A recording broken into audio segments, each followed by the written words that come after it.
Simba shida kubwa, refa leo kanyoka. Aya, Shomari Kapombe kajiangusha inuka, Eli Mpanzu kajiangusha inuka, yaani kila anajiangusha anaambiwa inuka baba, hamna penalty hapo. Kuna dadeki marefa wa kinyoka, Simba inashuka daraja. Ni timu yangu pendwa, naijua. Yaani ni sawa sawa wewe una demu wako umeishi naye miaka 7 8, unamjua. Yaani hata kitabasamu unajua huyu ana hasira. Ndio Simba. Mimi tulia kwanza nizungumzie timu. Scope naizungumzia timu yangu naijua. Mimi Simba naijua. Yaani mimi Simba kwanza nilikuwa nakosa burudani kuto Simba kucheza. Simba kadri ninavyocheza mimi nasikia raha kwa sababu gani? Mimi najua Simba haiwezi kutoboa.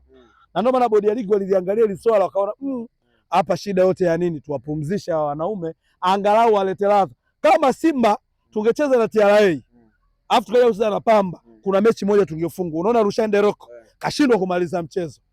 Kashindwa. Shida nini? Wachezaji wamechoka, wale hawana pumzi, hawana energy, starehe nyingi.